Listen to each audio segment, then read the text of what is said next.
전해졌습니다. 지난 17일 해외 성인 사이트에서 장소가 확실하지 않은 여성 샤워장 동영상이 유포되자 에버랜드 측은 고객들이 불안해한다며 경찰 조사를 의뢰했습니다. SBS 정혜경입니다. 어젯밤 서울 강남구에 있는 한 식당에서 불이 났습니다. 사람들이 신속하게 대피해서 다행히 인명피해는 없었습니다. 사건 사고 소식 최희성 기자입니다. 어둠 속에서 시뻘건 불길이 타오릅니다. 어젯밤 오후 8시 40분쯤 서울 강남구 구룡마을 등산로 입구에 있는 한 식당에서 불이 나 1시간 만에 꺼졌습니다. 다친 사람은 없었지만 식당 직원 등 12명이 긴급히 대피했습니다. 또 식당 3개 동을 모두 태워 1,200만 원의 재산 피해가 났습니다. 소방당국과 경찰은 식당 내부에서 불이 시작됐다는 목격자의 신고를 토대로 정확한 화재 원인을 조사하고 있습니다. 오늘 새벽 2시쯤 서울 송파구 대형마트 안에 있는 정육점에서 불이 나 25분 만에 꺼졌습니다. 다친 사람은 없었지만 건물 안에 있던 7명이 긴급히 대피했습니다. 경찰과 소방당국은 정육점 안에 있는 대형 냉장고에서 불이 시작된 것으로 보고 정확한 화재 원인을 조사하고 있습니다. 어제 저녁 7시 반쯤 부산 남구 유엔기념공원 근처 교차로에서 37살 이모 씨가 몰던 승용차가 다른 승용차를 옆에서 들이받았습니다. 이 사고로 운전자 이 씨가 병원으로 옮겨져 치료를 받았습니다. 경찰은 운전자 이 씨가 후 직진 구간을 지나다가 다른 승용차와 사고가 난 것으로 보고 있습니다. SBS 최희선입니다. 서울의 한 검문소에서 의경이 경찰관이 쏜 총에 맞아 숨지는 사고가 일어났습니다. 경찰관은 장난을 치다가 실탄이 발사됐다고 진술했는데 안전장치까지 풀고 방아쇠를 당겼다가 막을 낸 것으로 조사됐습니다. 정윤식 기자가 보도합니다. 총기 사고가 난 곳은 서울 은평구에 있는 한 군경 합동 검문소 생활관입니다. 어제 오후 5시쯤 이 검문소 의경들을 감독하는 임무를 맡고 있는 54살 박모 경위가 21살 박모 상경을 향해 총을 쐈습니다. 불과 1~2m의 짧은 거리에서 총을 맞은 박상경은 왼쪽 가슴에 간통상을 입었고 병원으로 옮겨졌지만 숨졌습니다. 박 경위는 숨진 박상경 등 의경들이 생활관에서 간식을 먹는 것을 보고 자신을 빼놓고 먹느냐며 장난을 치다가 자신이 갖고 있던 권총에 방아쇠를 당겼다고 진술했습니다. 경찰 장비 관리 규정에 따르면 권총의 첫 번째 약실은 비워두고 두 번째는 공포탄, 세 번째부터 실탄을 장전해야 합니다. 하지만 박형위의 권총은 한 번만 방아쇠를 당겨도 실탄이 격발되도록 장전돼 있던 것으로 조사됐습니다. 규정에 의한 순서에 맞게 카팅이 돼야 되는데 그게 한 번 조금 더 돌아가서 카팅이 됐는지를 자기는 이상적으로 진행을 하다 보니까 미처 확인을 한 기억이 없다. 박경위는 권총 방아쇠에 있는 고무 안전장치까지 제거하고 방아쇠를 당긴 것으로 경찰 조사 결과 드러났습니다. 경찰은 박경위에 대해 업무상 과실치사 혐의로 구속영장을 신청할 예정입니다. SBS 정윤식입니다. 총기 오발 사고로 의경이 사망한 서울 구파발 검문소는 이달 초 다른 의경 한 명이 탈영한 상태인 것으로 드러났습니다.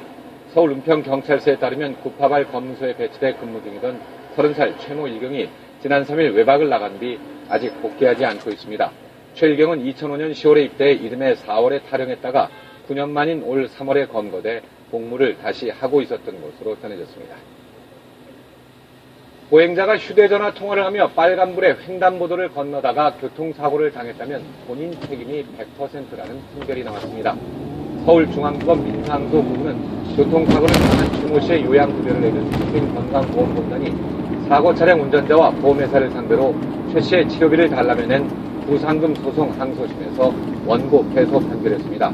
사고 당시 운전자는 교통체증으로 정체돼 있던 반대 차선 차량들 사이에서 휴대전화 통화를 하며 걸어나온 최 씨를 들이받았고 법원은 이런 상황에서 운전자는 보행자가 나타나지 않을 거라고 생각하는 것이 당연하다고 봤습니다.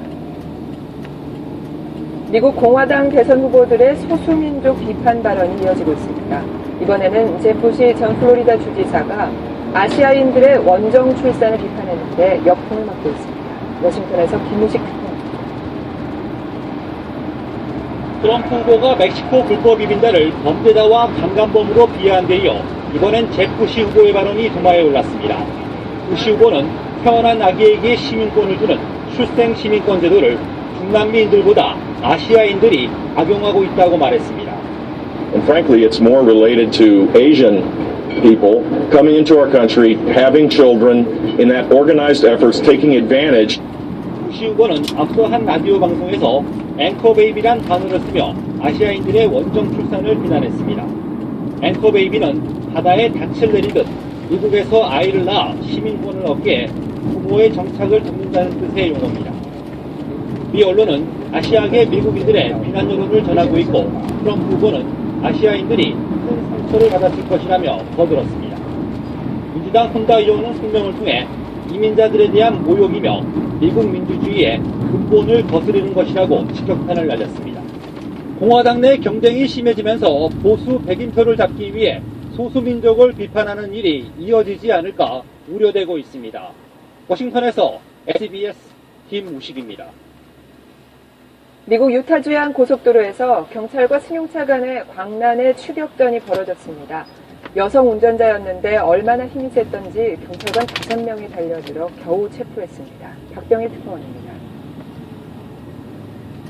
고속도로를 달리던 승용차가 갑자기 핸들을 돌려 역주행합니다. 차를 돌려 추격에 나선 경찰이 승용차를 강하게 들이받습니다. 그런데도 달아나는 승용차.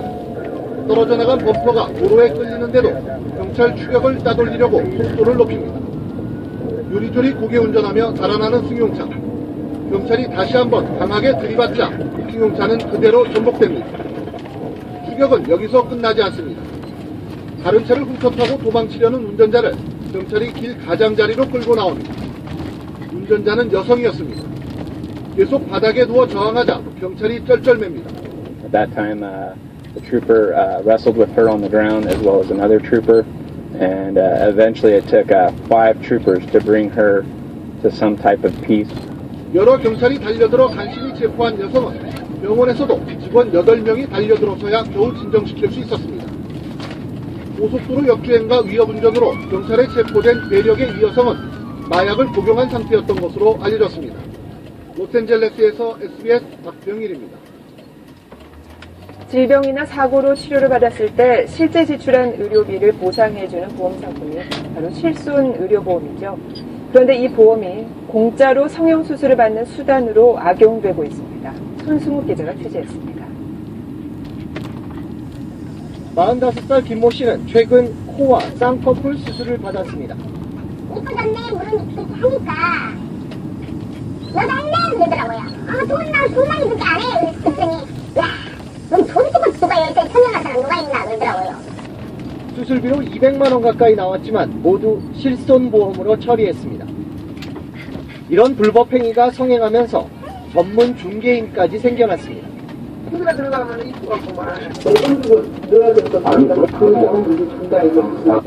중개인이 소개한 병원에선 무턱대고 입원부터 하라고 권합니다.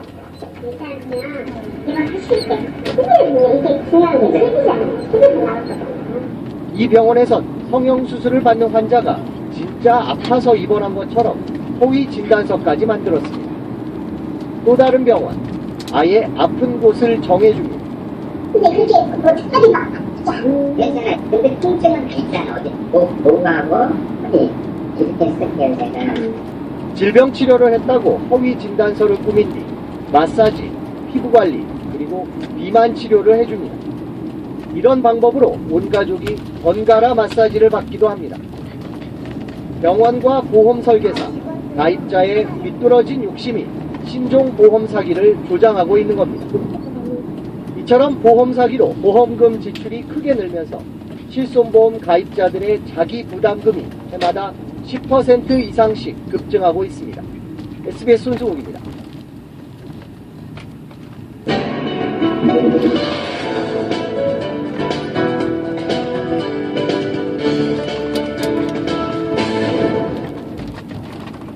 나만의 꿈을 찾고 그 꿈을 키워가던 시절, 그리고 그 꿈을 꾸게 했던 첫사랑. 열정에 대한 기억을 들춰내는 연극 뜨거운 여름입니다. 극단 간다가 지난해 창단 10년을 기념해 초연했던 작품으로 7개월 만에 다시 무대에 올랐습니다.